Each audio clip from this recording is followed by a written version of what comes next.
Welcome to Incredible Idaho. I'm Mike Connaughton, and tonight we're going to go on a backcountry adventure. You know, some of the best cutthroat fishing can be found in our state's wilderness areas. But to get there, you have to either go in on horseback, hike, float the river, or in some special cases, you can fly. The Selway Bitterroot Primitive Area was part of the original wilderness bill signed by President Johnson in 1964. The intent of the legislation was to set aside pristine federal lands in their natural state. But this rugged country wasn't entirely undeveloped. Homesteaders staked claims around the turn of the century, establishing scattered pockets of private land up and down the drainages of the Selway. Eventually, backcountry landing strips were added as the airplane became the most practical method of travel to these remote outposts. When the primitive area became a wilderness, many of these holdings were grandfathered in, remaining private land. Oh, they've got a neat spot. Hi, Butch. How are you? This is the Selway Lodge. It was originally homesteaded in 1910 by a man named Henry Pettibone. At one time in its history, it became a commercial hunting lodge. Now, it's a private residence under the care of Butch and Penny Harper, who manage this historic property for the landowner. The front deck of the main lodge overlooks the clear, clean waters of the Selway River, prime habitat for Idaho's state fish, the West Slope cutthroat trout. It's pretty nice to have this kind of fishing in your front yard, backyard. The private property includes the lodge, gardens, and the landing strip. Fish this big pool here, this big long run.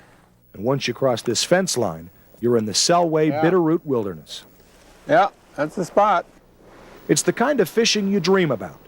A perfect day, spectacular scenery, a secluded river, and a native trout that can't seem to resist anything you throw at it. Oh, there he is. Got him. West Slope cutthroat. Looks like about, 10 inches long. Oh. Bill Hutchinson is a fisheries biologist with the Idaho Department of Fish and Game. Oh, they're gorgeous. Flip them over this way. The orange stripe underneath the gill here, that's just a classic marking of a cutthroat trout. And a rainbow will have a silver with a red stripe down here on the lateral line. This is called the lateral line, that line right there. But the thing you look for mainly is right in here. The pattern of the spotting and the cutthroat. Oop, I better get rid of him. We'll get another one. Catch and release. That's been the regulation on the Selway since the 1970s. And no doubt it's the primary reason this fish is so abundant here. There we go. Presently, every one of Idaho's native trout species is either listed under the Federal Endangered Species Act or proposed for listing, including the West Slope cutthroat. Yeah.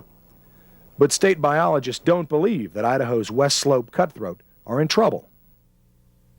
Years of data show healthy populations of the species in our state not only on the Selway, but also the Locksaw, the St. Joe, Kelly Creek, and the Middle Fork of the Salmon. And this documentation will be included in the Fish and Game Department's official comments to the U.S. Fish and Wildlife Service. And what we're going to do is we will show that we have very strong populations of West Slope cutthroat still in their native range. So we feel from our standpoint, from all the data that we've seen so far, is that Idaho should be excluded from the listing. The other states, they'll have to look at their own populations, but we in Idaho feel very strongly that the species as a whole is not in any danger of extinction.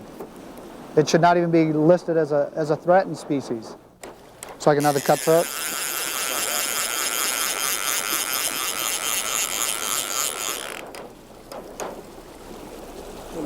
Smaller one, so what that tells us is there are several year classes in here. We get good recruitment. Recruitment is a scientist's way of saying that the trout are reproducing. And this is all catch and and the release. various sizes indicate that they've been reproducing consistently year after year. Another sign of a healthy population. There he goes back. In fact, the prize for catching the granddaddy cutthroat goes to Penny Harper. Don't let the dog eat him. How big is he? She reels in the biggest catch of the day, despite some nosy interference from her dog, Hat. Sometimes those retriever instincts are a little hard to leash. It's probably 16 inches, I think. Yeah, pretty good size cutthroat for this river. No. Probably a male. It's got a little bit of a kite. It's a beautiful fish, colorful and vibrant. In the spring during the spawning season, it will be even more brilliant. Butch releases the big male into the sparkling clear water, one of the most important criteria for healthy cutthroat populations. Water's clean, clear, cold. Doesn't take a rocket scientist to figure out that we maintain this kind of habitat for these fish. They'll do what Mother Nature's been letting them do for thousands and thousands of years. And it's our job to protect them and to give them that type of environment so that they can prosper. It's not only perfect habitat for cutthroat trout. Before the dams were built, these waters teemed with spawning salmon and steelhead. The healthy habitat is still here, but the big ocean-going fish are hard to find. It's a tough trip for salmon and steelhead through a series of 8 dams to and from the sea, and it's taken its toll. The numbers slowly dwindling until the big fish have almost disappeared completely from these waters. Oh, it'd be wonderful. I mean, these big pools, the pool right above the bridge or under the bridge here, probably, I bet, in 50 years ago, must have had a couple hundred fish in it this time of year, or maybe a little bit earlier.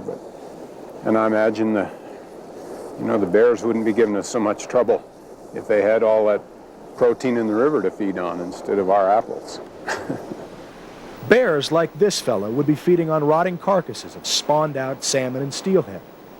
Those same decaying carcasses contributed critical nutrients to the river, spinning a web of life that has now been seriously interrupted. And wouldn't it be something to be casting for a 40-inch fish in an extraordinary mountain setting like this? But all that doesn't take away from the fun of catching cutthroat in Idaho's magnificent backyard. All the rest of Idaho's fish, pretty much, the browns, the brook trout, the rainbow, all are introduced. They've all come from some other place. But these were here, when Lewis and Clark was here, and they're named after Lewis and Clark, in fact. I think that's pretty neat to fish for a fish that's been around for at least 200 years and probably 10 or 20,000 years before that. Butch Harper figures he's been casting a fly rod for over 40 years. Oh, just came out. Oh, he's got it. You go away. Come on, you don't get one. He's gone. Go back to the bank. Hack, on the other hand, is less experienced and seems to prefer a more direct fishing method, like poaching what others catch. I caught a couple steelhead last year, and he's out there. Steelhead are 30 feet off the beach, rolling. He's out there swimming around. Oh, it's funny. But he's so much fun to have around. I just can't leave him home. Butch Harper is the classic image of a skilled fly fisherman at his best. A hatch is on, and he stands in the midst of a mountain stream, backlit by the sun, casting gracefully and with little apparent effort. It's a perfect picture of the peace and serenity that can be found in the quiet rhythm of a fly rod. I think anybody that, fly fishes a lot would tell you that an awful lot of the enjoyment is just casting a nice fly rod. It's fun. It feels good. It's not as easy as people think to do, to learn anyway. It's not hard to do, but it really is a pleasant sensation. Come on, fish. Yeah, and occasionally, if you're lucky, there's a fish or two to go along with it. That helps. We're talking a major cutthroat here. Well, maybe it's let me look here. Maybe it's a steelhead. Small. No, it's not.